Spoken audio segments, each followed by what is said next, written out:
আমার একটা কন্যা সন্তান ছিল, যে কন্যা সন্তানটা যুবতী অবস্থাতে মৃত্যুবরণ করেছে, কিন্তু ওই মেয়েটাকে কবর দেওয়া হয়েছে।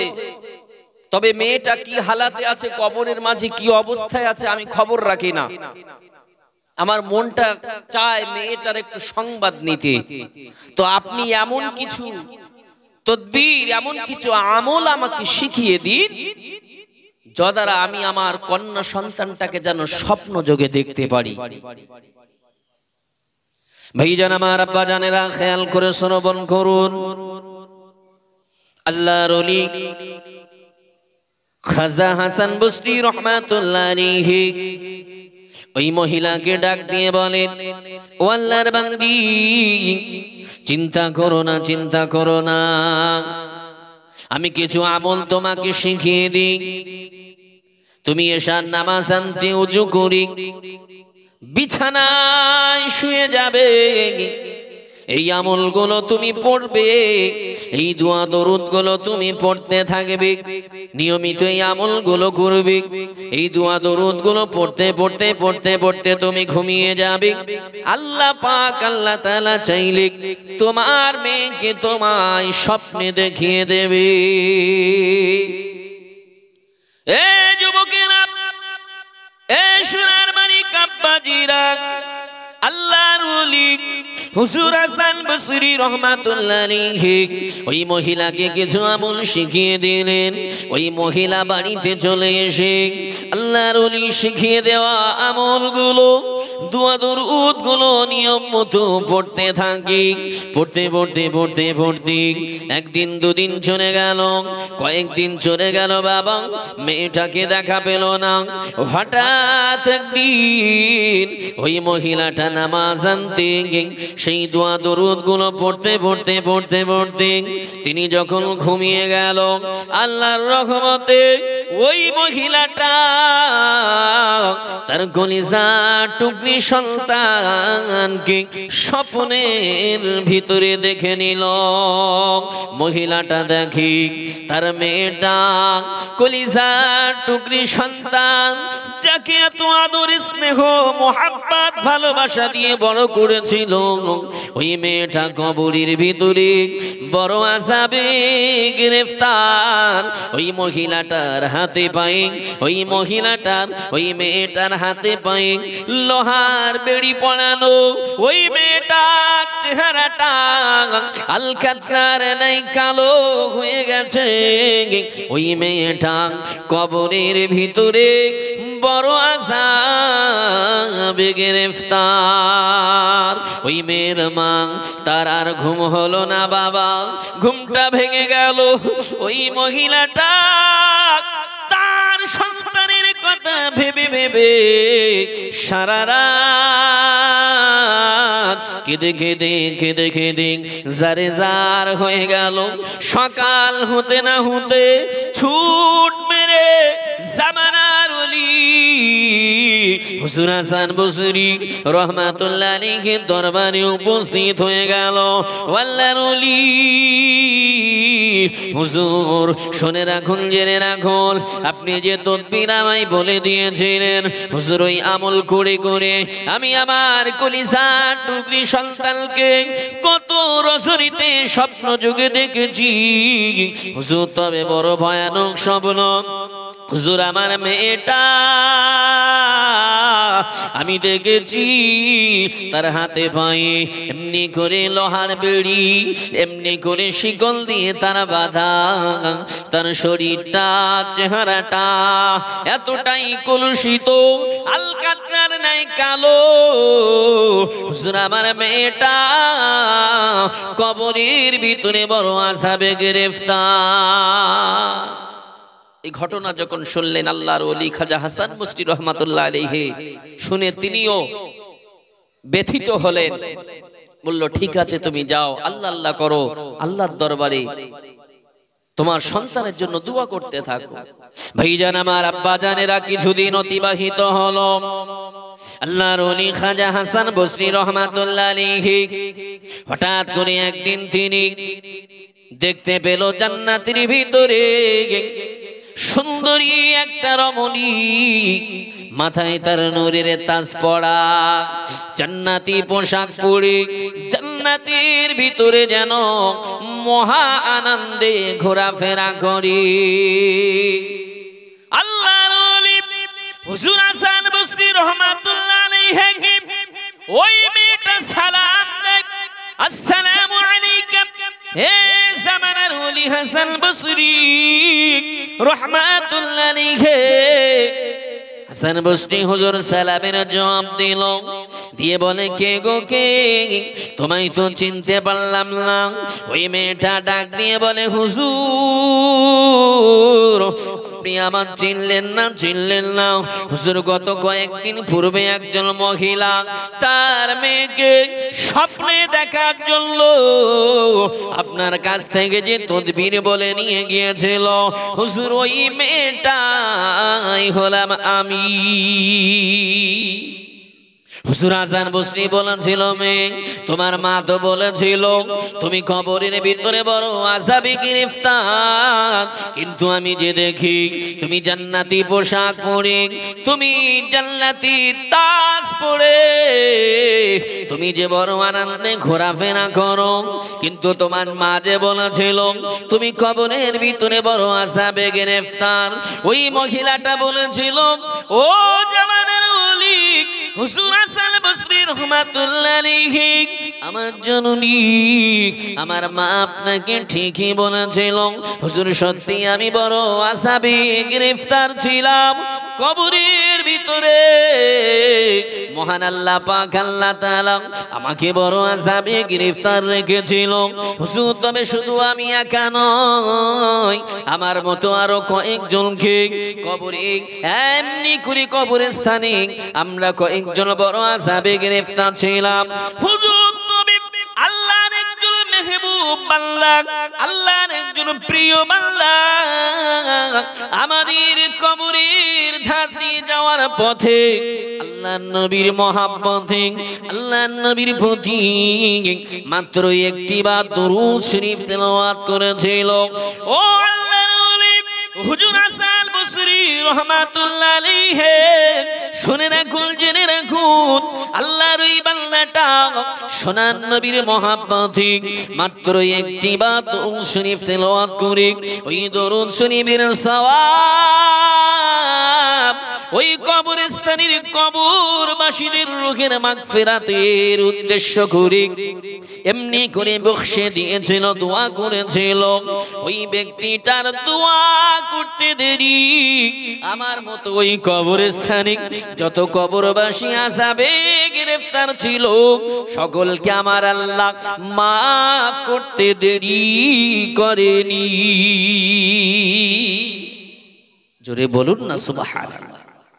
হে হাসান বসরি হুজুর, আমার মতো আরো অনেকে ওই কবরস্থানে আযাবে গ্রেফতার ছিল, কিন্তু আল্লাহর ওই বান্দা একটিবার দরুদ শরীফ পড়ে তার সওয়াব আমাদের ওই কবরবাসীদের রূহের মাগফিরাতের জন্য সওয়াব রেসানি করেছিল। মহান আল্লাহ ওই একটিবার দরুদ শরীফ পড়ার বরকতে আমার মতো আরো যারা আযাবে গ্রেফতার ছিল ওই কবরস্থানে সকলের গুনাহ মাফ করে আল্লাহ পাক আমাদের সকলকে জান্নাতি বানিয়ে দিয়েছেন। জোরে বলুন সুবহানাল্লাহ।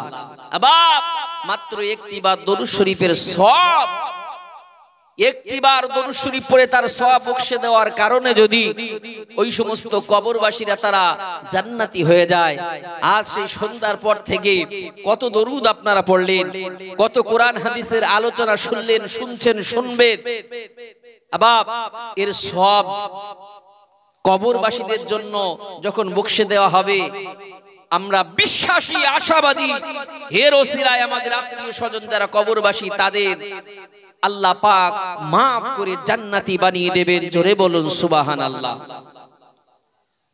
কিন্তু বড় আফসোস, এলাকার যুবকেরা, কচিকাচা বাচ্চারা তারা এমন সুন্দর একটা মাহফিলের ইন্তজাম করেছে, কিন্তু আমরা এতে সহযোগিতা সাহায্য আমরা করতে চাই না। আবার এত সুন্দর সামিয়ানার ব্যবস্থা করেছে, বসার জায়গা করেছে, মেহফিল শেষে তাবারুকের ব্যবস্থা আছে, এখানে আমাদের মন চায় না বসতে, কিন্তু দুনিয়াবি যদি কোনো অনুষ্ঠান হতো, অর্কেস্ট্রার, নাটক, থিয়েটার, যাত্রা পালা যদি হতো, উপরে সামিয়ানার প্রয়োজন ছিল না, বসার জায়গার প্রয়োজন ছিল না। চাচা আমার ডাবের খোলা পাছায় দিয়ে সারা রাত কাটিয়ে দেবে, অসুবিধে নেই, আছে না নাই? আজকে মুসলমান পৃথিবীর জমিনে কেন মার খাচ্ছে? কোরআনের মজলিস ভালো লাগে না। আবার এখানে কি কথা হবে? কোরআন হাদিসের আলাপ আলোচনা হবে, যে কোরআনের ভিতরে মহান আল্লাহ পাক আল্লাহ তাআলা সব কিছু লিখে দিলেন। যে কোরআনের ভিতরে আপনি রাষ্ট্র চালাবেন কিভাবে, রাজনীতি করবেন কিভাবে, সংসার পরিচালনা করবেন কিভাবে, আপনি ব্যবসা করবেন কিভাবে, সব কিছু যে কালামুল্লাহর ভিতরে আছে, এই কোরআন শরীফের ভিতরে সব কিছু আছে বাপ।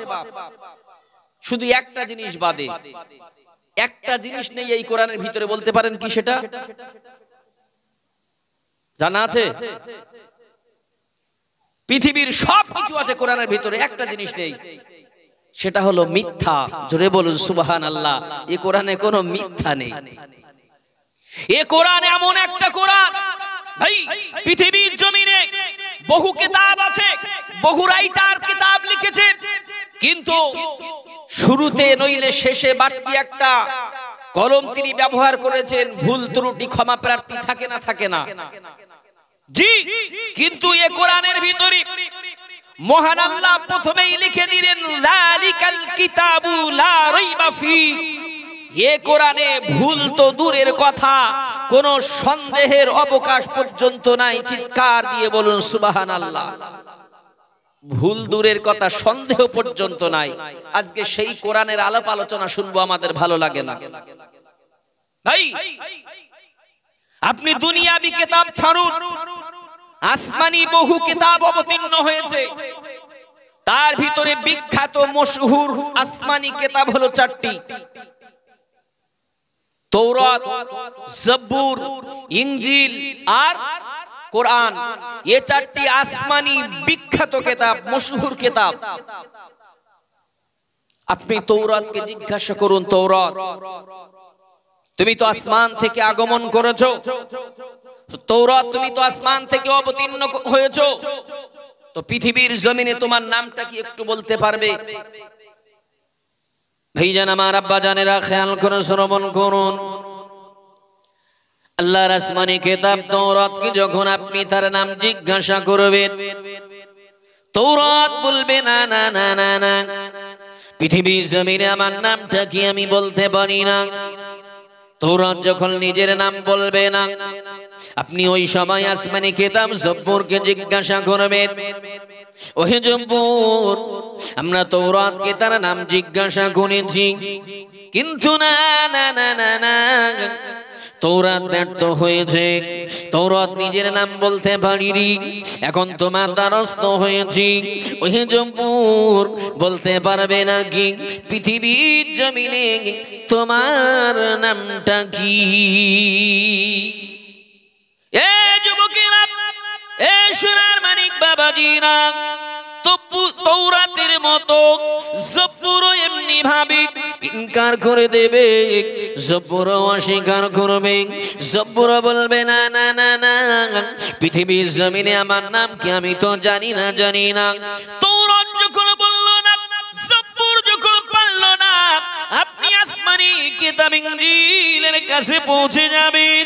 ও আসমানি কিতাব ইনজিল, পৃথিবীর জমিনে তোমার নামটা কি একটু বলবে নাকি? না না না না না, তৌরাত জব্বুরের মতো ইনজিলও অস্বীকার করবে, ইনজিলও ব্যর্থ হয়ে যাবে, ইনজিলও নিজের নাম বলতে পারবে না। সোনার মানিক বাবাজিরা, তৌরাত যখন বলল না, জব্বুর যখন পারল না, ইনজিল যখন ব্যর্থতা প্রকাশ করে দিল, আপনি ওই সময়তে বসে না থেকে ছুটে ছুটে ছুটে ছুটে আল্লাহর আসমানি কিতাব কোরআনের কাছে পৌঁছে যাবেন। আল্লাহর আসমানি কিতাব কোরআনকে গিয়ে জিজ্ঞাসা করবেন ও আসমানি কিতাব কোরআন আমরা তাওরাতের কাছে গিয়েছিলাম তাওরাত বলতে পারিনি জবুরও বলতে পারিনি ইনজিলও পারিনি সর্বশেষে তোমার দ্বারস্থ হয়েছি ও আসমানি কিতাব তুমি কি বলতে পারবে পৃথিবীর জমিনে তোমার নামটা কি সোনার মানিক বাবাজিরা তাওরাত জবুর ইনজিলের মতো এই কোরআনটা চুপটি মেরে বসে থাকবে না ওই কোরআন বুকটা ফুলিয়ে জবাব দিয়ে দেবে বাল হুয়া কুরআনুম মাজিদ কোরআন বলবে আমার নাম হলো কোরআন মজিদ আল্লাহর কিতাব কোরআন যখন নিজের নাম বলে দিল আমার নাম কোরআন মজিদ এ যুবক সোনার মানিকেরা আবার কোরআনকে আপনি প্রশ্ন ছুড়ে দিন কোরআনকে প্রশ্ন করুন কোরআন তোমার নাম তো কোরআন মজিদ বুঝলাম তবে কোরআন বলো বলো বলো পৃথিবীর জমিনে তুমি কেন এসেছো তোমার আগমনের উদ্দেশ্যটা কি কি কারণে তুমি পৃথিবীতে এসেছো কোরআন তখন বলবে হুদাল্লিন নাস ওরে জগতের মানুষেরা শোনো আমি কোরআন অবতীর্ণ হয়েছি মানুষের হেদায়েতের উদ্দেশ্যে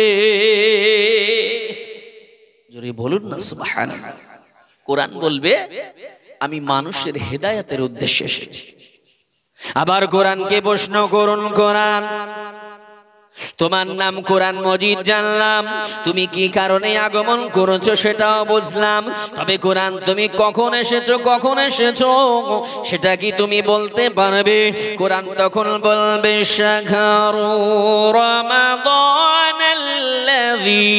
উনজিলা ফীহিল কুরআন কোরআন বলবে জগতের মানুষেরা রে তোমরা শুনে রাখো জেনে রাখো আমি কোরআন অবতীর্ণ হয়েছি পবিত্র রমজানুল মোবারক মাসে ওরে যুবক সোনার মানিকেরা আবার কোরআনকে প্রশ্ন করুন কোরআন তুমি তো রমজান মাসে এসেছো জানলাম তবে রমজান মাসে দিনে এসেছো নাকি রাতে এসেছো কোরআন তাও বলবে ইন্না আনজালনাহু ফি লাইলাতিল কদর ওরে জগতের মানুষেরা আমি কোরআন অবতীর্ণ হয়েছি পবিত্র মহাসম্মানিত লাইলাতুল কদরের রজনীতে চিৎকার দিয়ে বলুন সুবহানাল্লাহ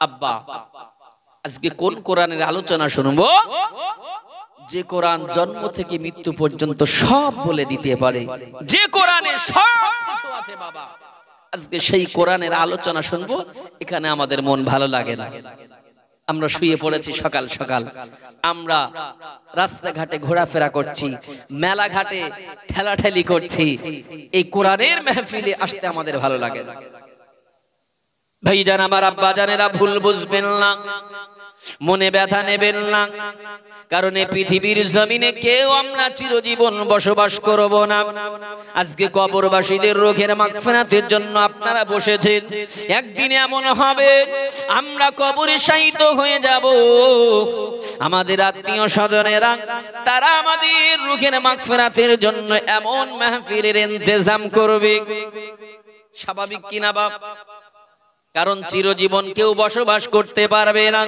যদি চিরজীবন বাঁচা যেত ফেরাউন মরতো না বড় বড় রাজা বাদশারা তারা যারা আকাশচুম্বী প্রাসাদ করেছিল কোটি কোটি কোটি কোটি টাকার যারা মালিক ছিল তারা কিন্তু মরতো না যদি সারা জীবন বাঁচা যেত কিন্তু আল্লাহ বললেন কুল্লু নাফসিন যায়িকাতুল মাউত সকলকেই মরণের স্বাদ গ্রহণ করতে হবে নফস মাত্রই যার জীবন আছে তাকে মরতে হবেই এই মরণ থেকে কেউ পরিত্রাণ পায়নি আর পাবে না আমাদের কেউ একদিন এই মরণ আমাদের কেউ গ্রাস করবে আজরাইল আলাইহিস সালাতু ওয়াস সালামের সম্মুখীন আমাদেরকেও একদিন হতে হবে। আজকে সে চিন্তা সে ভাবনা আজকে আমাদের ভিতরে নাই বাপ। আমরা শুধু দুনিয়ার প্রেমে পাগল হয়ে গেছি। আজকে আমরা অর্থের পিছনে ছুটোছুটি করছি, সন্তানকে সমাজে প্রতিষ্ঠিত করবার নেশাতে পাগল পারা হয়ে গেছি, আল্লাহর ইবাদত থেকে গাফেল হয়েছি। বলুন কথা ঠিক কিনা?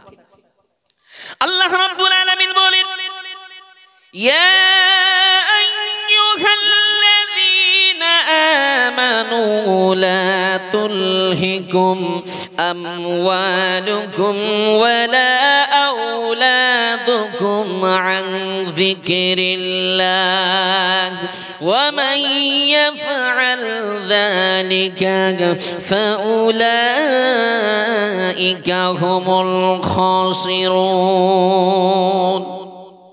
আল্লাহ রাব্বুল আলামিন বলেন, ইয়া আইয়ুহাল্লাযীনা আমানু, হে ঈমানওয়ালারা, বিশ্বাসী বান্দারা, লা তুলহিকুম আমওয়ালুকুম ওয়ালা আওলাদুকুম আন যিকরিল্লাহ, তোমরা তোমাদের সম্পত্তির মোহে পড়ে আর সন্তানাদির মায়ায় পড়ি আমি আল্লাহ আমার ইবাদত থেকে যেন গাফেল হইও না। ওয়া মান ইয়াফআল যালিকা ফাউলাইকা হুমুল খাসিরুন। এই সম্পত্তির মায়ায়, সম্পত্তির মোহে পড়ি আর সন্তানের মায়ায় পড়ি যারা আমি আল্লাহর ইবাদত থেকে গাফেল হবে, প্রকৃতপক্ষে তারা ক্ষতিগ্রস্তর ভিতরে শামিল হবে। কে বললেন? আল্লাহ পাক বললেন, যারা সন্তানের মোহে পড়ে, সম্পদের মায়ায় পড়ে আল্লাহর ইবাদত থেকে গাফেল হবে, প্রকৃত তারা ক্ষতিগ্রস্তর ভিতরে শামিল হবে। আজকে আমরা যারা আল্লাহর ইবাদত থেকে গাফেল, লক্ষ্য করুন তারা দুনিয়ার সম্পদের পিছনে খেকে কুত্তার মতো ছুটে বেড়ায়। একে কুকুর বোঝেন বাপ? একটা খেকি কুকুরের সামনে এক মানে দোলা যদি মাংস ধরা হয়, এক টুকরো গোশত যদি ধরা হয়, মানে সে কুত্তা কিন্তু পাগল হয়ে যাবে, কি করে ওই গোশতটা নেবে। জি, ভালো করে বুঝুন বাপ, আজকে আমাদের অবস্থা কিরকম হচ্ছে। একটা কুকুর মুখে এক টুকরো মাংস নিয়ে চলেছে, চলতে চলতে একটা খাল পড়েছে, খালের উপরে শ্যাকো আছে, শ্যাকো বলুন আর ব্রিজ বলুন, তো সে শ্যাকোর উপর দিয়ে সেই কুকুরটা চলছে, চলতে চলতে সেই শ্যাকোর মধ্যখানে মাঝখানে যখন গিয়ে পৌঁছেছে, হঠাৎ করে কি একটা মনে হয়েছে, নিচের দিকে একটু দেখছে। এখন পানির দিকে যেই তাকিয়েছে, কি দেখতে পাবে বাপ? নিজের প্রতিচ্ছবি দেখা যাবে না? এখন কুকুরটা দেখছে যে পানির ভিতরে একটা কুকুর আছে, তার গালে গোশত। আচ্ছা বলুন, ওই পানির ভিতরে কার একটা কুকুর আছে না? নিজের প্রতিচ্ছবি, নিজের মুখে গোশত আছে, সেই নিজের প্রতিচ্ছবিটা দেখতে পাচ্ছে। এখন কুকুরের স্বভাব কি? এই আজকে যদি এখানে আপনাদের তোহফা যদি গোশ ভাত হয়, এই কাটা কোটা এক জায়গায় যখন ফেলে দেওয়া হবে, কাল সকালবেলা কুকুরের মাতব বাড়ি দেখবেন, ওই পাড়ার কুকুর যদি এ পাড়ায় আসে, কি একটা অবস্থা, তুই এখানে মানে তোর পাড়ায় কি আমি যাই, যেখানে শাদী শব্দ হবে দেখতে পাবেন ভাব, মানে তারে মানে বৃন্দাবন পাঠিয়ে দেবে। মানে এক পাড়ার কুকুর আর এক পাড়ায় গেলে হয়। জি, তো কুকুর যখন দেখতে পায় যে পানির ভিতরে আর একটা কুকুর মুখে গোশত নিয়ে আছে, ওই কুকুর কি চুপ করে থাকবে? ও চিন্তা ভাবনা করবে ওর মুখের গোশতটা আগে নিতে হবে। কুকুর কি করবে? সেই গোশত নেওয়ার জন্য পানিতে লাফ মারবে। আদৌ তো সেখানে কুকুর নেই, গোশত তো পাওয়া দূরের কথা, বরঞ্চ নিজের মুখের গোশতটা পানিতে ডুবে যাবে এবং কুকুর নিজের জান বাঁচানো নিয়ে ব্যস্ত হয়ে যাবে। বলুন কথা ঠিক কিনা? জি, আজকের সমাজে আমাদের স্বভাব, আমাদের চরিত্রটা যেন ওই রকম হয়ে যাচ্ছে। কেউ যদি 1 বিঘে জমি কেনে, হ্যাঁ, কুকুর যেন আর একজনের মুখে গোস্ত দেখে আর সহ্য হচ্ছে না, আমাদের সহ্য হয় না বাপ, ও জমি কিনেছে আমার কিনতে হবে, তাই মানে কি কিরিয়ে সেই জমি কিভাবে নেওয়া যায়, নামাজ কালাম বাদ থাক, শুধু রাতের পর রাত দিনের পর দিন খাটাখাটনি, এবং ও এত টাকা করছে দুতলা বাড়ি করলে আমি পারবো না, রাখো প্রয়োজনে 40,000 টাকা সুদে লাগাবো, বছরে 10,000 বাড়বে 50। এমন লাভবান ব্যবসাদার এলাকায় নেই বাপ। ভুড়ি ভুড়ি দুনিয়ার অর্থ সম্পদ অর্জন করবার জন্য সুদ খাচ্ছে, চিটিংবাজি বাটপারি করছে আব্বা, শুধুমাত্র দুনিয়াটাকে হাসিল করার জন্য। আল্লাহ রাসূল বললেন আর দুনিয়া সিজনুল মুমিন ওয়া জান্নাত কাফির, এই দুনিয়াটা মুমিনদের জন্য কয়েদখানা স্বরূপ, জেলখানা স্বরূপ। এই দুনিয়াতে যারা মুমিন হবে তাদের সুখ শান্তি থাকবে না, তারা নানান বিপদে আপদে পতিত হয়ে যাবে। এবং ওয়া জান্নাতু কাফির, যারা কাফের বেঈমান তারা এই দুনিয়াটা তাদের জান্নাত স্বরূপ। আজকে আমরা যারা দুনিয়ার সুখ ভোগ করবার জন্য চিন্তা ভাবনা করছি, রাসূলুল্লাহ সাল্লাল্লাহু আলাইহি ওয়াসাল্লামের হাদিসের দিকে তাকালে বোঝা যাবে আমরা যেন জাহান্নামের পথটাকে বেছে নিচ্ছি। আব্বা এটা আমার ব্যক্তিগত কথা নয়, আল্লাহর রাসূলের বাণী। এই দুনিয়া মুমিনদের জন্য কয়েদখানা, জেলখানা। জেলখানায় কি সুখ আছে? সুখ নাই। আর যারা কাফের তাদের জন্য হলো এ দুনিয়াটা বেহেশতখানা। আজকে এই দুনিয়ার সুখ পাওয়ার আশায় আজকে আল্লাহর হুকুমের বিরুদ্ধচারণ করছি। আজকে নামাজ নেই, রোজা নেই, আমরা শুধু অর্থ কিভাবে অর্জন করব, তাই সেটা সুদের হোক, ঘুষের হোক, লটারি কেটে হোক, কোনো অসুবিধা নাই, অর্থ উপার্জন করতে হবে। ভাইজান আমার, আপনারা ভুল বুঝবেন না।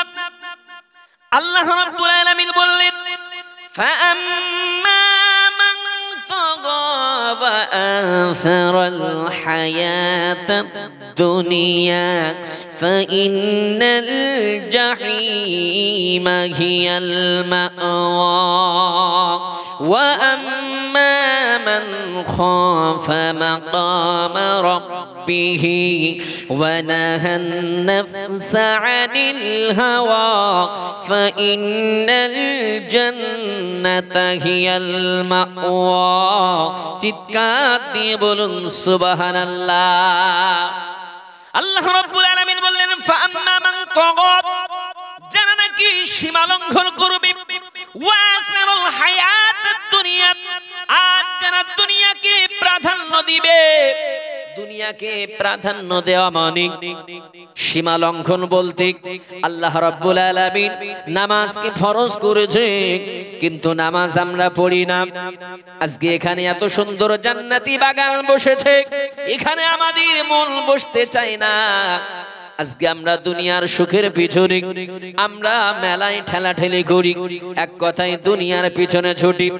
এ যুবক শোনার মানে কেনা, তাই আল্লাহ বললেন ফাআম্মা মান তাগা ওয়াসারুল হায়াতাদ দুনিয়া, যারা সীমা লঙ্ঘন করবে আর দুনিয়াকে যারা প্রাধান্য দিবে, আল্লাহ বলেন ফাইন্নাল জাহিমা হিয়াল মাওয়া, তাদের ঠিকানা হলো জাহান্নাম। যারা দুনিয়াকে প্রাধান্য দেবে আর সীমা লঙ্ঘন করবে, আল্লাহর হুকুমের বিরুদ্ধচারণ যারা করবে, তাদের ঠিকানা কোথায় বাপ? জাহান্নাম। আজকে দুনিয়াকে প্রাধান্য দেওয়া মানে কি? মানে আখিরাত থেকে দুনিয়াকে বেশি মহব্বত করা। নবী ঈসা পয়গম্বর আলাইহিস সালাম একদিন যাচ্ছেন, চলতে চলতে দেখলেন একজন বৃদ্ধ মানুষ কোদাল নিয়ে মাটি কোপাচ্ছেন। নবী ঈসা আলাইহিস সালামের মনে একটু কৌতূহল জাগলো, তাই তো এই বৃদ্ধ বয়সে এই ব্যক্তিটা মাটি কোপায় কারণ কি? আল্লাহ নবী ঈসা আলাইহিস সালাম আল্লাহর দরবারে প্রার্থনা করলেন, ও রব্বুল আলামিন, আল্লাহ কি কারণে এই বৃদ্ধ বয়সে মাটি কোপায় বুঝি না, আল্লাহ আমি আপনার কাছে দোয়া করি, আল্লাহ এই বৃদ্ধ মানুষের অন্তর থেকে দুনিয়ার মহাব্বতটা আপনি উঠিয়ে নিন। আল্লাহ নবী ঈসা আলাইহিস সালামের দোয়া কবুল হয়ে গেল। কিতাবের ভিতরে এসেছে পয়গম্বর নবী সাল্লাল্লাহু আলাইহি ওয়াসাল্লাম লক্ষ্য করে ওই বৃদ্ধ মানুষটা হাতের কোদালটাকে ছুঁড়ে ফেলে দিল। সঙ্গে সঙ্গে এমনি করে হাঁটু গেড়ে বসে হাঁটুর উপরে মস্তকটা রেখে যেন চিন্তা ভাবনা করতে লেগেছে। কিছুক্ষণ অতিবাহিত হওয়ার পরে আল্লাহর নবী সাল্লাল্লাহু আলাইহি ওয়াসাল্লাম আল্লাহর দরবারে আবার দোয়া করলেন, রব্বুল আলামিন, ও আল্লাহ পাক, আল্লাহ তাআলা, আমি দোয়া করি পুনরায় আবার এই বৃদ্ধের অন্তরে দুনিয়ার মায়া, দুনিয়ার মহব্বত আপনি ঢেলে দিন। আল্লাহ পাক নবী সাল্লাল্লাহু আলাইহি সাল্লামের দোয়া কবুল করে আবার ওই বৃদ্ধর অন্তরে দুনিয়ার মায়া, দুনিয়ার মহব্বত ঢেলে দিলেন। তৎক্ষণাৎ দেখা গেল ঈসা নবী দেখলেন ওই বৃদ্ধটা আবার যেন উঠে পড়ি ছুঁড়ে ফেলে দেওয়া কোদালটাকে কুড়িয়ে নিয়ে আবার যেন মাটি কোপাতে শুরু করল। ঈসা আলাইহিস সালাতু ওয়াস সালাম এবার আস্তে আস্তে ওই বৃদ্ধ ব্যক্তিটার কাছে গিয়েছে, গিয়ে বলছে, চাচাজি, কি ব্যাপার, হঠাৎ করে আমি দেখলাম আপনি মাটি কোপাতে কোপাতে কোদালটাকে ছুঁড়ে ফেলে দিয়েছিলেন, আবার কিছুক্ষণ বসে থেকে আবার কোদালটাকে নিয়ে আবার কোপাচ্ছেন, কারণটা কি? ওই সময় ওই বৃদ্ধ বলে, আমি যখন মাটি কোপাচ্ছিলাম হঠাৎ করে আমার মনে যেন চিন্তা হলো, আমি যেন ভাবলাম, তাই তো এই দুনিয়া তো চিরস্থায়ী নয়, আমাকে তো একদিন বিদায় নিতে হবে, কবরের বাসিন্দা বানতে হবে। কি হবে কোদাল দিয়ে মাটি কোপায়ে, এর থেকে মহান আল্লাহর যদি উপাসনা করি তাহলে কিয়ামতের মহা ময়দানে কাজ দেবে। এই চিন্তা ভাবনা করি আমি হাতের কোদালটাকে ফেলে দিয়েছিলাম। আবার যখন বসে গিয়ে কিছুক্ষণ থাকলাম হঠাৎ করে যেন আমার মনে হলো, তাই তো বসে থাকলে তো হবে না, দুনিয়ার জমিনে জীবন যাপন করতে হলে আমাকে তো কাজ করা লাগবে। এই ভাবনা ভেবে আমি আবার উঠে কোদালটা নিয়ে মাটি খনন শুরু করেছি। ঈসা নবী যখন দোয়া করেছিলেন, দুনিয়ার মহাব্বত আল্লাহ পাক তার অন্তর থেকে যখন তুলে নিয়েছিল, তখন ওই ব্যক্তিটা মরণের কথা ভেবেছিল যে কবরে তো যেতে হবে, কি হবে এই মাটি কুপিয়ে, আমার তো মরণের কিছু পাথেও দরকার।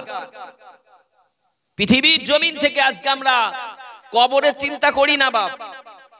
আল্লাহ রাব্বুল আলামিন বলেন, ইয়া আইয়ুহাল্লাযীনা আমানুত্তাকুল্লাহা ওয়াল তানজুর নাফসুম মা قدمت لغد واتقوا الله إن الله خبير بما تعملون।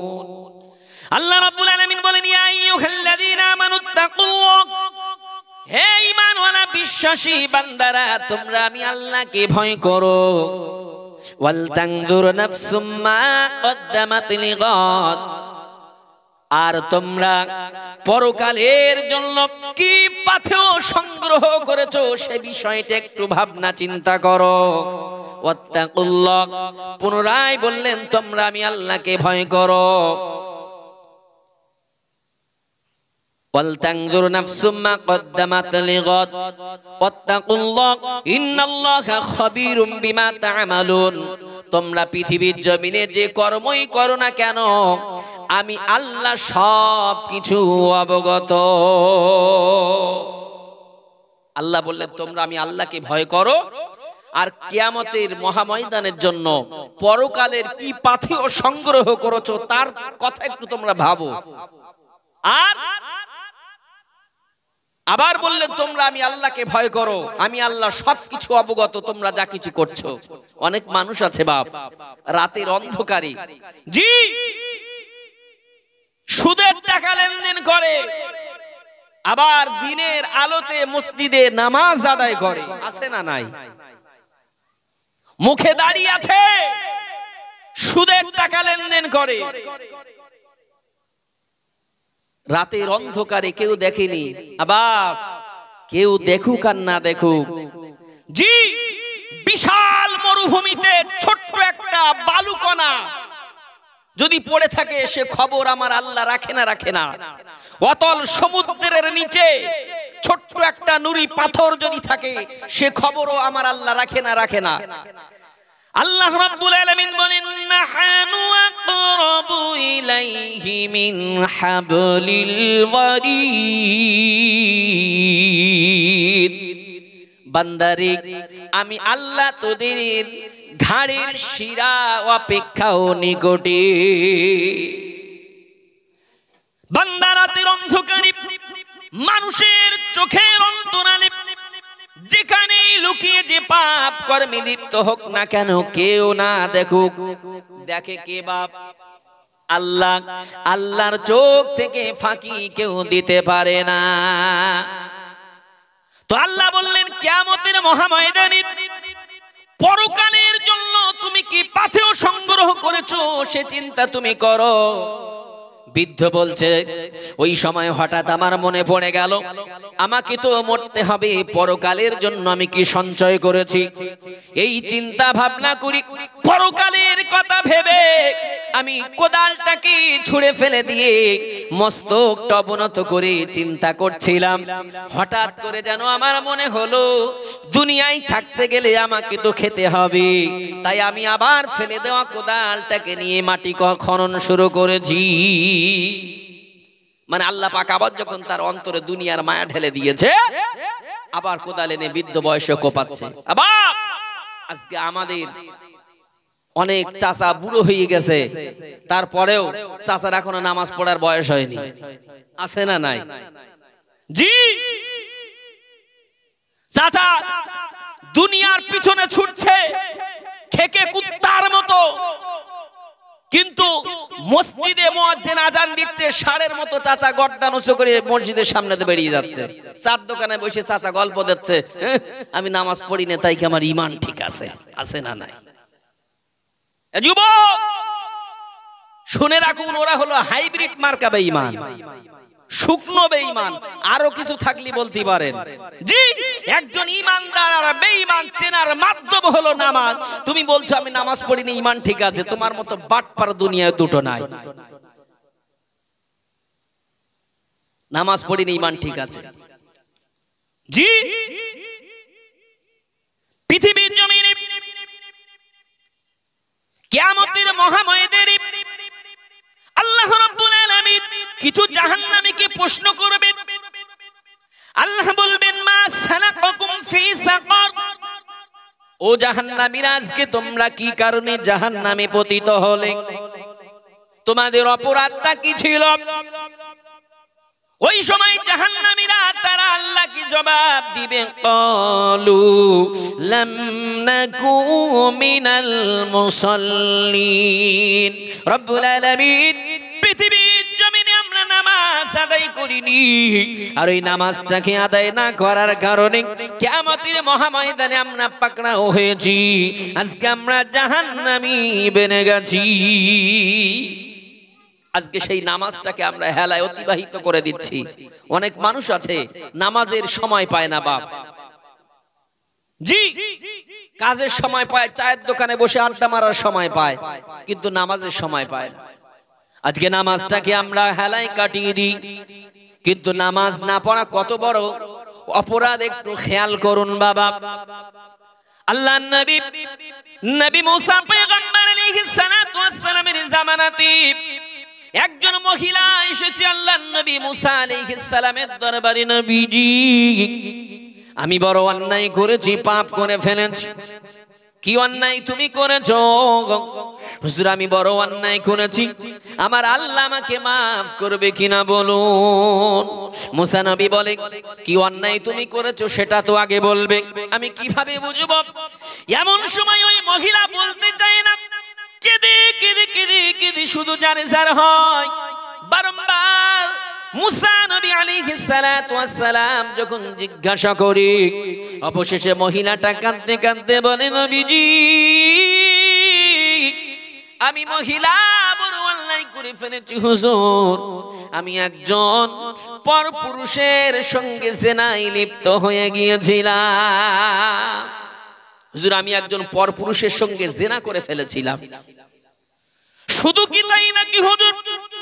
শুধু জেনা নয়, ওই জেনা করে দরুদ আমার গর্ভে একটা বাচ্চা এসেছিল। বাচ্চা যখন সবাই মতো ভূমিষ্ঠ হলো, আমি চিন্তা করলাম তাই তো এই কলঙ্কের বোঝা কিভাবে আমি বহন করব? সবাই তো আমায় বলবে বিয়ে হয়নি, কিন্তু বাচ্চা কেমনে হলো? ওগো নবীজি, এই কারণে এই চিন্তা ভাবনা করে আমার বাচ্চাটা যখন ভূমিষ্ঠ হয়, আমি মহিলা আমার সদ্যজাত সন্তানটাকে গলা টিপে হত্যা করে দিয়েছি। হুজুর, এখন আমার বড় চিন্তা হচ্ছে, আমি তো বড় পাপ করে ফেলেছি, আল্লাহ কি আমাকে ক্ষমা করবে না করবে না? বাপ কি পাপ বুঝতে পেরেছেন? একে তো পরপুরুষের সঙ্গে জেনা করেছে, উপরন্ত নিজের জেনা প্রসূত সন্তানটাকে গলা টিপে হত্যা করেছে। আল্লাহর নবী পয়গম্বর মুসা আলাইহিস সালাতু ওয়াস সালাম রাগান্বিত হলেন। নবী মুসা আলাইহিস সালাতু ওয়াস সালাম বড় জেদি নবী, রাগান্বিত নবী বাবা। আল্লাহর নবী মুসা আলাইহিস সালাতু ওয়াস সালাম এত রাগান্বিত হলেন, মহিলাটাকে দূর করে বাহির করে দিলেন। মহিলাকে বললেন, বেরিয়ে যাও, না জানি তোমার পাপের দরুন আল্লাহ পাক হয়তো এখনই আসমান থেকে আগুনের বর্ষণ শুরু করে দেবে, তোমার সাথে সাথে আমরা আল্লাহর আযাবে গ্রেফতার হয়ে যাব। মহিলাটাকে যখন তিরস্কার করলেন, মহিলাটাকে যখন দূর করে তাড়িয়ে দিলেন, মহিলার হৃদয় নিয়ে চলে গেল, কাঁদতে কাঁদতে চলে গেল। এমন সময় আল্লাহর ফেরেশতা জিবরাইল আলাইহিস সালাতু ওয়াস সালাম অবতরণ করলেন। আল্লাহর ফেরেশতা জিবরাইল এসে আল্লাহর নবী মুসা পয়গম্বর আলাইহিস সালাতু ওয়াস সালামকে বললেন, নবীজি আপনি ওই মহিলাটাকে কেন তাড়িয়ে দিলেন? আপনি মহিলাকে কেন তাড়িয়ে দিলেন? আল্লাহর নবী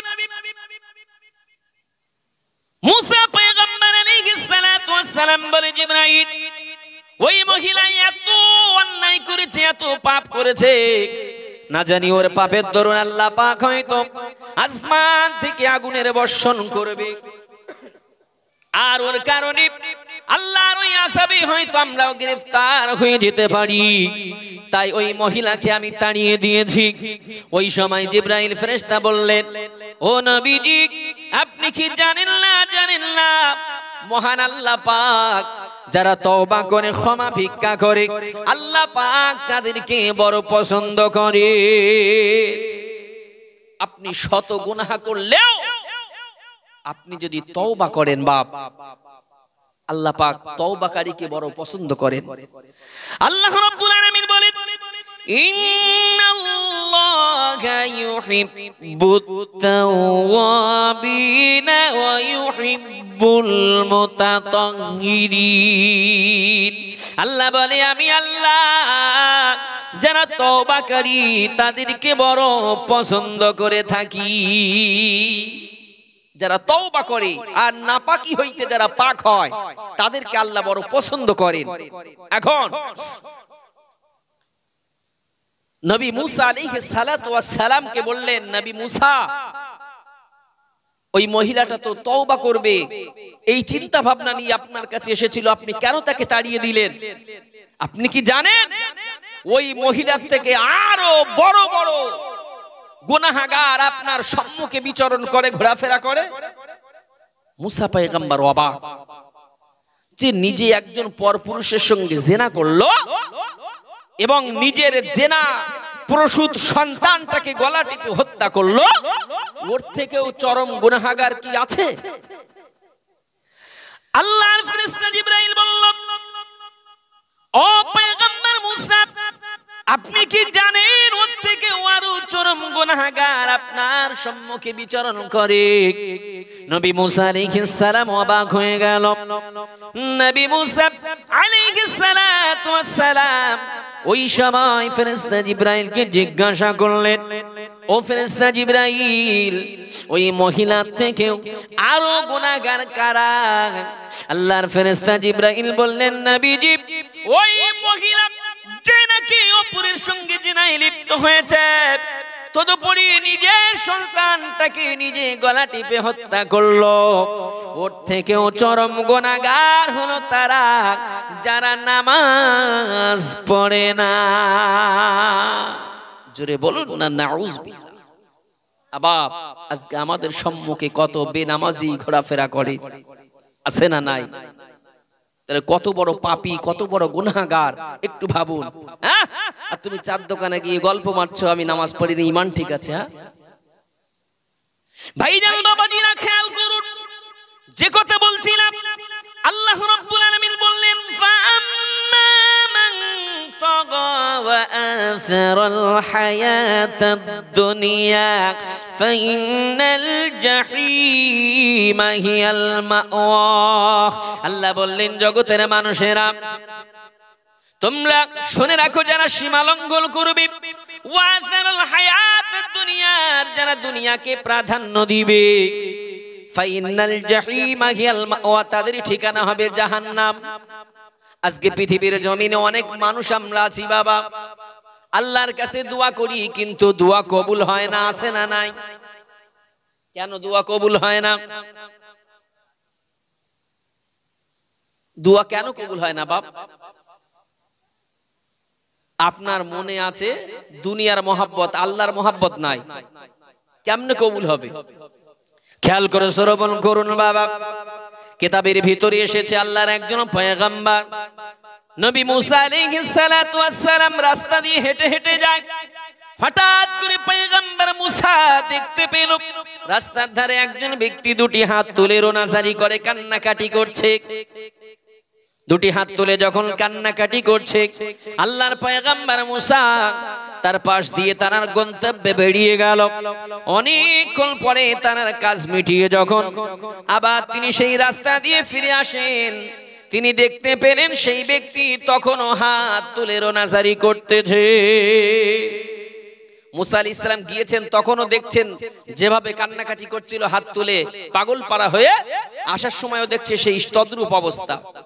এখন মুসা নবীর মনে মায়ার উদ্রেক হলো, তিনি আল্লাহর দরবারে দোয়া করলেন, আল্লাহ, এই লোকটা আমি যাওয়ার সময় দেখেছি হাত তুলে দোয়া করছে, চোখের পানি ফেলে, আসার সময় এখনো দেখছি তাই দোয়া করছে, আল্লাহ এর দোয়াটা কেন কবুল হচ্ছে না? ওই সময় আমার আল্লাহ পাক আল্লাহ তাআলা নবী মুসা আলাইহিস সালাতু ওয়াস সালামকে জানিয়ে দিল, এ নবী মুসা, এ পয়গম্বর মুসা, তুমি শুনে রাখো, জেনে রাখো, ওই লোকটা, ওই ব্যক্তিটা হাত তুলে দোয়া করতে করতে করতে করতে ওই হাত তুলে রাখা দরুন যদি ওই ব্যক্তির হাত দুটো যদিও হয়ে যায়, আর কাঁদতে কাঁদতে কাঁদতে কাঁদতে চোখের পানি ফুরিয়ে যদি চোখ দিয়ে পানির পরিবর্তে রক্ত বাহির হয়, আমি আল্লাহ ওই ব্যক্তির দোয়াটা কবুল করব না। নবী মুসা আলাইহিস সালাম জিজ্ঞাসা করলেন, ও রব্বুল আলামিন, আল্লাহ অপরাধটা কি, কি কারণে ওর দোয়া কবুল হয় না? আল্লাহ পাক নবী মুসাকে জানিয়ে দিলেন, মুসা রে, এই কারণে দোয়া কবুল করব না, ওই ব্যক্তিটা চোখের পানি ফেলে আর হাত তুলে দোয়া করে ঠিকই, কিন্তু ওর অন্তরে, ওর মনের ভিতরে দুনিয়ার মায়া গদগদ করছে। দুনিয়ার মহাব্বত ওর ভিতরে, দুনিয়ার প্রতি এত আকৃষ্ট হয়ে রয়েছে যে ও হাত তুলে কাঁদতে কাঁদতে হাত অকেজও যদি হয়ে যায়, চোখের পানি শেষ হয়ে যদি রক্ত বাইর হয়, ওর দোয়া আমি কবুল করব না। আজকে আমরা তো সেই দুনিয়ার মায়ায় মোহিত, দুনিয়ার প্রতি আকৃষ্ট বাবা, কিন্তু আল্লাহ বললেন যারা সীমা লঙ্ঘন করবে আর দুনিয়াকে যারা প্রাধান্য দিবে, তাদের ঠিকানা কোথায় বাপ? তাদের ঠিকানা হলো এগিয়ে গিয়ে আসুন বাপ, জায়গা হচ্ছে না, একটু এগিয়ে গিয়ে আসুন, সামনে জায়গা আছে, এগিয়ে আসুন। তাদের ঠিকানা কোথায় বাবা? তাদের ঠিকানা হলো আল্লাহ বললেন জাহান্নাম। আজকে আমরা যারা দুনিয়ার প্রতি আকৃষ্ট, আমরা যারা আল্লাহর হুকুমের বিরুদ্ধচারণ করছি, তাহলে আল্লাহর কোরআনের ভাষায় বুঝতে পারা গেল আমরা হলাম জাহান্নামী। ভালো করে বুঝবেন। পক্ষান্তরে আল্লাহ রাব্বুল আলামিন বললেন ওয়া আম্মা মান খাফা মাকামা রাব্বিহি ওয়া নাহান নাফসা আনিল হাওয়া। আল্লাহ রাব্বুল আলামিন বললেন ওয়া আম্মা মান খাফা মাকামা রাব্বিহি, আর কিয়ামতের মহা ময়দানে আল্লাহর সম্মুখে দণ্ডায়মান হওয়াটাকে যারা ভয় করলো, আল্লাহর সম্মুখে কিয়ামতের ময়দানে একদিন আমাদের দাঁড়াতে হবে, এই চিন্তা এই ভাবনা আমাদের আছে না নাই? এই বিশ্বাস আছে আমাদের? অনেকে মনে করে মারা গেলাম তো হয়ে গেল, আর বিচার হয়তো হবে না, এই শেষ, তাই তো নাকি বাপ? আল্লাহ পাক কোরআনে কারীমের ভিতরে অন্যত্র বলেছেন আফাহাসিবতুম আন্নামা খালাকনাকুম আবাসান ওয়া আন্নাকুম ইলাইনা লা তুরজাউন। আল্লাহ বলেন তোমরা কি ভাবো আমি আল্লাহ তোমাদিগকে অনর্থক সৃজন করেছি? তোমরা কি ভাবো আমি আল্লাহ তোমাদিগকে বেকার বেকার পয়দা করেছি? আব্বাজি বলুন, আমার আল্লাহ আমাদিগকে সৃষ্টি করেছে, আল্লাহর কোনো উদ্দেশ্য আছে না নাই? কি উদ্দেশ্য? আল্লাহ বলেন ওয়ামা খালাকতুল জিন্না ওয়াল ইনসা ইল্লা লিয়াবুদুন। আল্লাহ বলে আমি মানব আর জিন জাতি এদেরকে সৃজন করেছি, আমি আল্লাহর একটাই উদ্দেশ্য হলো তারা আমি আল্লাহর উপাসনা করবে, ইবাদত করবে। আল্লাহ মানব আর জিনকে সৃজন করেছে, তার উদ্দেশ্য কি? ইবাদত করবে। আজকে আমরা মানব ইনসান, তাহলে আমরা সৃজিত হয়েছি কি কারণে? মহান আল্লাহর উপাসনা করব এই জন্য।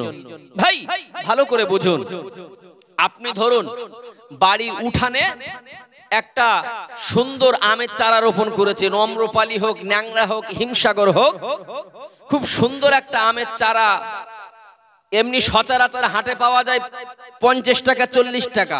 আপনি কি করেছেন? ভালো আম হবে বলে, জাতের আম হবে বলে নার্সারি থেকে 300 টাকা দিয়ে আম গাছের চারা নিয়ে এসেছেন, এনে আপনি উঠানে পুঁতেছেন, পুঁতিয়ে নিয়মিত তাতে পানি দিয়েছেন, গাছটা লেগে গিয়েছে, শাখা প্রশাখা বাহির হয়েছে, নার্সারি থেকে বলে দিয়েছে আগামী বছরই ফল হবে, কিন্তু ফল তো দূরের কথা, কোনো বলও হলো না, কোনো ফুল হলো না। তারপরেও আপনার বিশ্বাস এই গাছে ফল হবে। সুন্দর করে সার দিয়েছেন, সময় মতো পানি দিয়েছেন, গাছের শাখা প্রশাখা বাড়তে বাড়তে ডালগুলো এত বড় হয়েছে, উঠানটাই জুড়ে নিয়েছে কয়েক বছরে। সকালবেলা করে আপনার বিবির ঝাড়ু দিতে দিতে মাজা ব্যথা হয়ে যায় আমের পাতা জড়ো করতে, কিন্তু 10 বছর হয়ে গেছে আম হয় না বাপ। বুঝতে পারছেন আমার কথা? 10 বছর আপনি অপেক্ষা করছেন, আম হলো না। আচ্ছা, আরো 10 বছর অপেক্ষা করবেন তো নাকি যে আম হবে বলিয়ে? বুঝতে পারছেন? আরো 10 বছর অপেক্ষা করবেন না কুড়ুল খুঁজবেন? বোঝা যাচ্ছে না আমার কথা? 50 টাকার আমের চারা নিয়ে পোতবেন, এবছর পোতবেন, সামনের বার বইল হবে। 300 টাকা দিয়ে আপনি আমের চারা পুঁতলেন, ঠিক মতো ট্রিটমেন্ট করলেন, 10 বছরও আম হলো না, গাছ বিশাল বড়, তাহলে কুড়ুল খুঁজতে হবে না? প্রয়োজনে ওই আম গাছ কেটে আমের ডাল দিয়ে জ্বালানি হিসাবে ব্যবহার করে ওখানে একটা বুনো আমড়ার চারা পুঁতে দেব, অন্তত টক খাওয়া যাবে নাকি বাপ? কিন্তু ওই আম গাছ আর রাখা যাবে না। ভাই ভালো করে বুঝুন, আপনার আশা ছিল এই আম গাছ সুন্দর আম হবে, সেই আম আপনি উদর পূর্ণ করে তৃপ্তি সহকারে ভোগ করবেন, কিন্তু দীর্ঘ 10টা বছর অপেক্ষা করবার পরেও যখন আম হলো না, আপনি কুড়াল দিয়ে আপনার চিন্তা ভাবনা গাছটাকে কেটে জ্বালানি হিসাবে ব্যবহার করবেন। ভাই, মহান আল্লাহ আমাদিগকে সৃষ্টি করেছেন, আল্লাহর ইচ্ছা হলো, আমাদের যেমন আশা ছিল আম হবে, আল্লাহর আশা হলো বান্দা দুনিয়াতে গিয়ে ইবাদত করবে। আম যখন হলো না, 1 বছর 2 বছর 10 বছর অপেক্ষা করার পরে যখন আম হলো না, আমরা জ্বালানি হিসাবে ব্যবহার করলাম। আল্লাহ পাক 1 বছর নয়, 2 বছর নয়, 50 বছর 60 বছর মরণের আগ পর্যন্ত অপেক্ষা করছে, বান্দা বুঝি আমাকে আল্লাহ বলে ডাকবে, বান্দা বুঝি আমার ইবাদত করবে। তারপরেও আমরা যখন ইবাদত করলাম না, আম গাছ যেমন জ্বালানি হিসাবে ব্যবহার করলাম, আর আল্লাহ বোধহয় আমাদের জান্নাতে হাওয়ার খাওয়াবে নাকি, গরম দুধ খাওয়াবে নাকি, ফেরেশতাতে বাতাস করাবে নাকি? জি, নিশ্চিত আল্লাহ পাক আমাদেরকে জাহান্নামের কাঠ হিসাবে ব্যবহার করবে। কথা ঠিক কি না? ভাইজান আমার, আব্বা জানেনা, খেয়াল করে শ্রবণ করুন। আল্লাহ রাব্বুল আলামিন বলেন, আফাহাসিবতুম আন্নামা খালাকনাকুম আবাসান ওয়া আন্নাকুম ইলাইনা লা তুরজাউন। আল্লাহ রাব্বুল আলামিন বললেন, বান্দা তোমরা ভেবো না আমি আল্লাহ তোমাদিগকে অনর্থক পয়দা করেছি, আর তোমরা ভেবো না তোমাদিগকে প্রত্যাবর্তন করতে হবে না। একদিন না একদিন তোমাদিগকে প্রত্যাবর্তন করতে হবে, ফিরে আসতেই হবে। আমি আল্লাহ আমার সম্মুখে দাঁড়িয়ে তামাম জীবনের হিসাব দেওয়া লাগবে। আমি ভাবছি বোধহয় মারা গেলাম, হয়ে গেলাম। জি না, একদিন না একদিন ফিরে যেতেই হবে আল্লাহর দরবারে, আর আল্লাহর সম্মুখে দাঁড়িয়ে হিসাব দিতে হবে। আল্লাহর নবী বলেন, কিয়ামতের মহাময়দানে প্রত্যেক ব্যক্তিকে 5টা করে প্রশ্ন করা হবে। যতক্ষণ 5টা প্রশ্ন না করা হবে, বান্দা একটি কদমও তুলতে পারবে না। 1 নম্বর প্রশ্ন করা হবে, আল্লাহর নবী বলেন, প্রথম নম্বর তাকে প্রশ্ন করা হবে, বান্দারে তোমাকে 60, 70, 80 কিংবা 90 বছর বয়স আমি দিয়েছিলাম। ওরে বান্দা, ওই দুনিয়াতে দীর্ঘ জীবন যাপন করেছো, ওই দীর্ঘ জীবনে কি নেক আমল তুমি করেছো?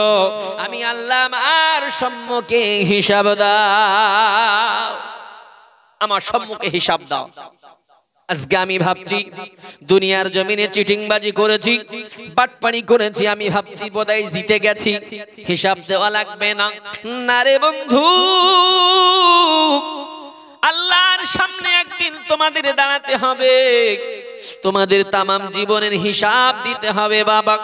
সোনার নবী বললেন, 2য় নম্বর প্রশ্ন করা হবে, বান্দারি এই বান্দা পৃথিবীর জমিনে বহু অর্থ উপার্জন করেছিলে, বান্দারি ওই অর্থগুলো কিভাবে তুমি অর্জন করেছিলে? আজকে আমি 10 লাখ টাকার মালিক, 3 বিঘে জমির মালিক, 2 তলা বাড়ির মালিক, 2টি গাড়ির মালিক। আমি মনে করছি বোধহয় হিসেব দেওয়া লাগবে না বন্ধু।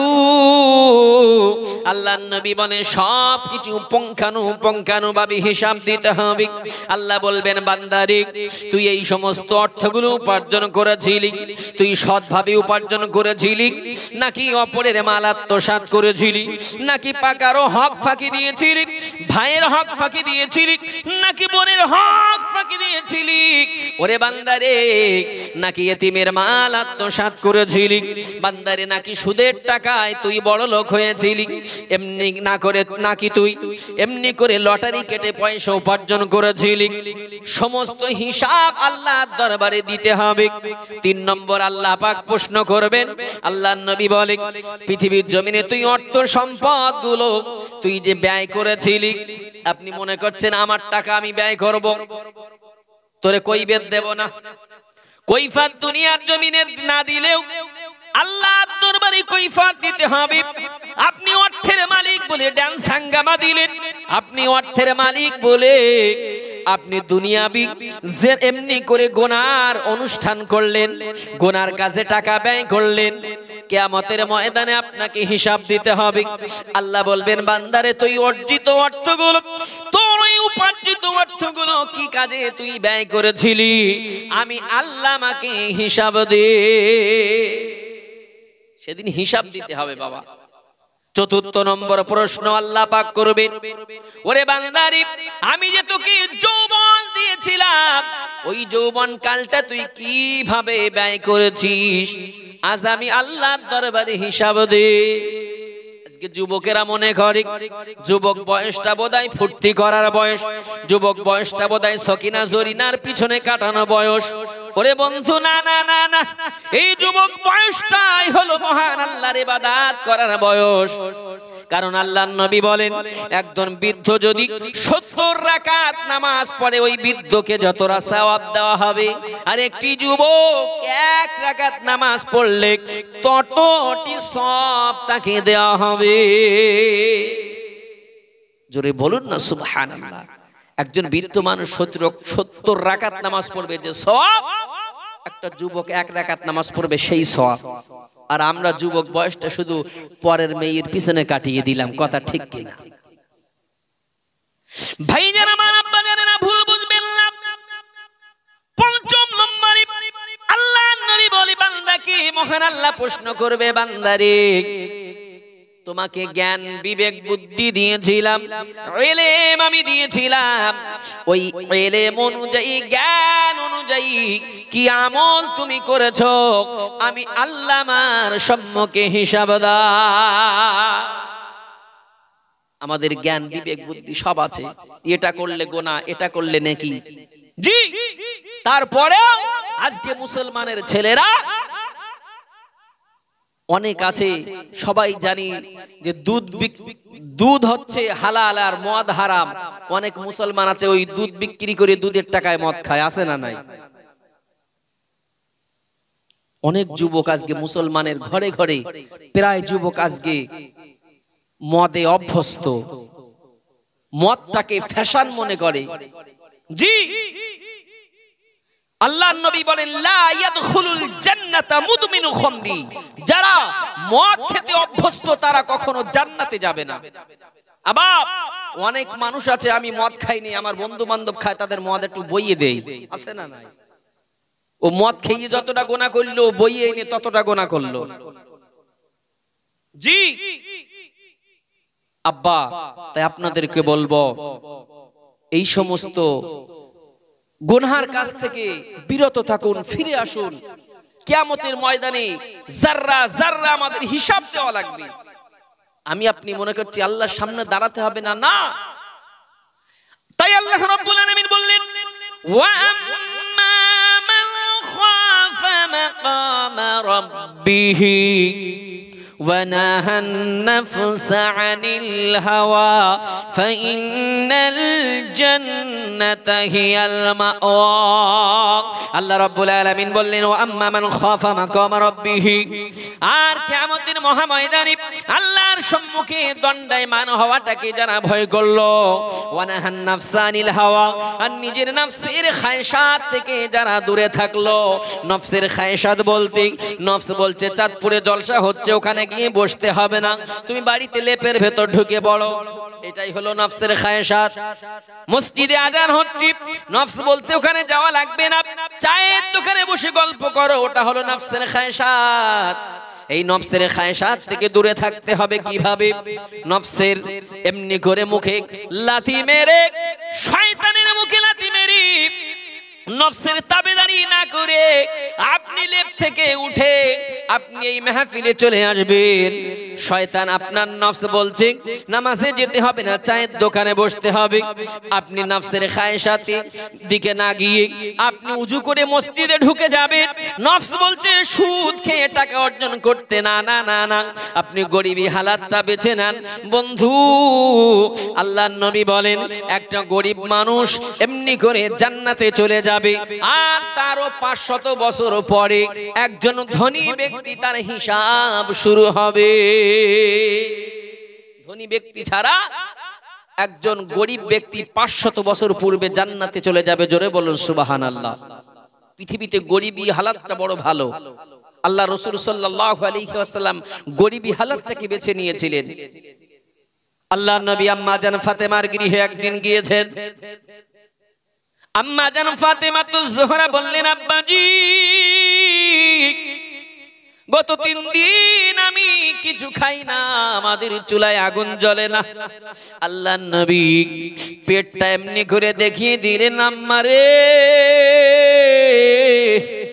ওরে আমার ফাতেমা, লক্ষ্য করে দেখো আমি তোমার আব্বু, আমার পেটে 4টি পাথর বাঁধা। ফাতেমা রে, আমি তোমার বাপ 4 দিন ধরে অনাহারে। আল্লাহর রাসূলকে মহান আল্লাহ বলেছিল, হাবিব তুমি যদি চাও উহুদ পাহাড়টাকে তোমায় আমি সোনায় পরিণত করে দিই, তোমার ইচ্ছা মতো খরচ করবে। কিন্তু আল্লাহর রাসূল গরিবী হালাতটাকে বেছে নিলেন। জি, তিনি দিন ও দুনিয়ার বাদশা, জানাকে সৃষ্টি না করলে আল্লাহ পাক কুল কায়নাত সৃষ্টি করতেন না। আল্লাহ বলেন, লাউলা কালামা খলাকতুল আফলাক, নবী আপনি যদি আমি যদি তোমায় সৃজন না করতাম, এ কুল কায়নাতকে সৃষ্টি করতাম না। জোরে বলুন সুবহানাল্লাহ। সব কিছু সৃজিত হলো আমার আপনার নবীর নূরের সাদকাতে। জোরে বলুন সুবহানাল্লাহ। সেই নবী গরিবী হালাতটা বেছে নিলেন। 4টে পাথর বেঁধে ঘুরেছেন, দীর্ঘ 4 দিন খাওয়া হয় না। আর আজকে আমি আপনি শুধু অর্থের পিছনে ছুটছি, দুনিয়ার পিছনে ছুটছি। তাই আল্লাহ রাব্বুল আলামিন বললেন, ওয়া আম্মা মান খাফা মাকামা রাব্বিহি, যারা কিয়ামতের মহাময়দানে আল্লাহর সম্মুখে দাঁড়ানোটাকে ভয় করলো, ওয়ানাহান নাফসানিল হাওয়া, যারা নফসের খায়সাত থেকে দূরে থাকলো, তাদের ঠিকানা হবে ফা ইন্নাল জান্নাতা হিয়াল মাওয়া। আল্লাহ বলেন তাদের ঠিকানা হলো শান্তিদায়ক বেহেশত। শুধু তাই নয়, আল্লাহ বলেন রাদিয়াল্লাহু আনহুম ওয়া রাদু আন, আর আল্লাহ পাক তাদের প্রতি বড় সন্তুষ্ট হয়ে যাবে। আর আল্লাহর নাজ নিয়ামত দেখে তারাও আল্লাহর প্রতি সন্তুষ্ট হবে। সালামুন কাওলাম মির রাব্বির রহিম, আর আল্লাহর তরফ থেকে তাদেরকে বলা হবে সালাম। কাদের জন্য? যারা এই দুনিয়ার খায়সাত থেকে, নফসের তাবেদারি থেকে দূরে থাকবে, দুনিয়ার পিছনে যারা ছুটবে না। আজকে আমি আপনি দুনিয়ার পিছনে ছুটছি, কবরের কথা আজকে আমাদের কারো চিন্তা নেই যে আমাদেরকেও একদিন আমাদের বাপ দাদাদের মতো কবরে পতিত হতে হবে, ওই অন্ধকার কবরের বাসিন্দা আমাদেরকেও একদিন বানতে হবে। এই চিন্তাই ভাবনা আজকে আমাদের নেই। আবার হযরতে ওসমান গনি রাদিয়াল্লাহু তাআলা আনহু, যিনি জান্নাতি সার্টিফিকেট প্রাপ্ত সাহাবা, তিনি যখন কবরের ধারে যেতেন, হযরতে ওসমান গনি এত কান্না কাঁদতেন, কাঁদতে কাঁদতে বেহুশ হয়ে যেতেন। সঙ্গীগণেরা জিজ্ঞাসা করত, হুজুর আপনি কবরের কথা শুনলে এত কাঁদেন কেন? কবরের ধারে এসে কেন এত পাগল পারা হয়ে যান? ওই সময় হযরতে ওসমান গনি বলতো, সাহাবারা রে, ও আমার সাথী ভাইয়েরা শোনো, আমি এই জন্য কবরের নিকটে এসে এত কাঁদি, কারণ আমি আল্লাহর নবীর জবানে বলতে শুনেছি এই কবর হলো প্রথম মঞ্জিল। এই মঞ্জিলে যে ব্যক্তি ছাড় পেয়ে যাবে, জান্নাত পর্যন্ত আর তার কোনো বাধা বিঘ্ন থাকবে না। আর এই কবরে যে ব্যক্তি পাকড়াও হয়ে যাবে, জাহান্নাম থেকে নিষ্কৃতি পাওয়া তার বড় কঠিন হয়ে যাবে। এই জন্যই কবরের চিন্তা যখন আমি করি, আমি কাঁদতে কাঁদতে পাগল পাড়া হয়ে যায়। আজকে সেই কবরের ভয় নেই বাবা। পৃথিবীর জমিনে আমি আপনি কত আপনজনকে বিদায় দিলাম, মিনহা খলাকনাকুম বলি, ওয়া ফিহা নুঈদুকুম বলি, ওয়া মিনহা নুখরিজুকুম তারাতান উখরা বলি। কত আপনজনকে মাটি চাপা দিয়ে এসেছি। আপনি বলতে পারবেন কোন ব্যক্তি অর্থশালী ছিল বলে তার কিছু অর্থ তার কবরে দেওয়া হয়েছে ফেরেশতাকে ঘুষ দেওয়ার জন্য? দেখেছেন কোনদিন? তার প্রাণের বিবিকে, সাদের বাচ্চাটাকে তার কবরে দেওয়া হয়েছে সাহায্য করার জন্য? দেখেছেন কোনদিন? না না না না না। কবরে কোনো সঙ্গী যাবে না, কবরে কোনো সাথী যাবে না বাবা। কবরে একটাই সঙ্গী হবে, সাথী হবে, সেটা হলো আপনার কৃতকর্ম। আপনার কৃতকর্মটাই আপনার সঙ্গী হবে। আবার পৃথিবীর জমিনে আমি আপনি হয়তো অনেক গুনার কাজ করব, কিয়ামতের মহাময়দানে আমরা অস্বীকার করব। অনেক মানুষ আছে না, কোনো কাজ করলো ভুল করে স্বীকার করে না। আজকে এই দেখছেন মোবাইলে রেকর্ডিং হচ্ছে, ভিডিও হচ্ছে, যদি ইউটিউবে ছেড়ে দেয় 5 বছর পরে আপনি এই ওয়াজটাকে আবার খুঁজে পাবেন। কবে আজ আমি আপনাদের সম্মুখে আলোচনা করছি, 5 বছর পরে এই ওয়াজটা আপনারা আবার দেখতে পাবেন সামান্য ভিডিওর মাধ্যমে। যে আল্লাহ পাক এই সিস্টেমটাকে সৃষ্টি করেছেন, আচ্ছা মরণের পরে এগুলো আমাদের সম্মুখে আবার দেখাতে পারে না? পারে না। আমি যে রাতের অন্ধকারে গুনাহ করেছি এটা আমাদের সম্মুখে দেখাতে পারে না? পারে না। আল্লাহ রাব্বুল আলামিন বলেন, আল-ইয়াওমা নাখতিমু আলা আফওয়াহিহিম ওয়া তুকাল্লিমুনা আইদিহিম ওয়া তাশহাদু আরজুলুহুম বিমা কানু ইয়াকসিবুন। কিয়ামতের মহাময়দানে বান্দাদের মুখে মোহর লাগিয়ে দেওয়া হবে। বান্দা মিথ্যা কথা বলতে পারবে না, জবানটা তাদের বন্ধ করে দেওয়া হবে। হাত তাদের কৃতকর্মের সাক্ষী দেবে, পা তাদের কৃতকর্মের সাক্ষী দেবে। কিয়ামতের মহাময়দানে কারোর বাঁচবার কোনো উপায় থাকবে না বাবা, কেউ অস্বীকার করতে পারবে না। ভাই জানা আমার আব্বা জানা খেয়াল করে শ্রবণ করুন। হযরত ওসমান গরীব রাদিয়াল্লাহু তাআলা আনহু তাই তার সঙ্গীদের বলছেন, ভাইরা রে, কবর হলো প্রথম মঞ্জিল। এই মঞ্জিলে যদি ছাড় পাওয়া যায় তাহলে আর জান্নাতে যেতে কোনো বাধা বিঘ্ন থাকবে না। কিন্তু সেই কবরের চিন্তা আজকে আমরা করলাম না। আল্লাহর নবী বলেন, বাবা যখন কোনো মানুষ মারা গেল, তাকে কবরস্থ করে আসা হলো, আর মুনকার নাকির তাকে সওয়াল করবে, যদি উত্তর দিতে না পারে মাটি তাকে এমন ভাবে নিষ্পেষণ করবে, দুই ধারের মাটি এমন ভাবে তাকে চাপ দেবে, পেশাই করবে রে বাবা। এক সাইডের পাজরের হাত অপর সাইডের পাজরের ভিতরে ঢুকে যাবে বন্ধু। কোটি কোটি সাপ বিচ্ছু কবরে এসে দংশন করতে থাকবে। এ বাবাজিরা, ভাইরা, কবরের ভিতরে এত বিষাক্ত সাপ বিচ্ছু দংশন করবে, যে সমস্ত পোকামাকড় সাপ বিচ্ছুরা যদি দুনিয়ার জমিনে একটি নিঃশ্বাস ফেলে, দুনিয়ার জমিনে সবুজ লতা পাতা জন্ম নেবে না। এমন বিষাক্ত বিষাক্ত সাপ বিচ্ছুরা এসে আপনাকে দংশন করতে থাকবে, দুপাশের মাটি আপনাকে পেশাই করবে। কিন্তু আল্লাহর নবী বলে, যদি দুনিয়ার জমিন ওই ব্যক্তিটা নামাজি হয়, ওই ব্যক্তিটা যদি ইবাদত গুজার হয়, ওই ব্যক্তিটা যদি দানকারী হয়, আযাবের ফেরেশতারা যখন তাকে আযাব দিতে আসবে, তার কোরআন তেলাওয়াত গুলো ঢাল স্বরূপ মাথার কাছে দাঁড়িয়ে যাবে। আযাবের ফেরেশতা দিগকে বলবে, না না না না না, আমি এর তেলাওয়াত, কোরআন তেলাওয়াত আমি ঢাল স্বরূপ দাঁড়িয়ে গেলাম। ওরে আযাবের ফেরেশতারা, পৃথিবীর জমিনে মহান আল্লাহর কালামুল্লাহ শরীফ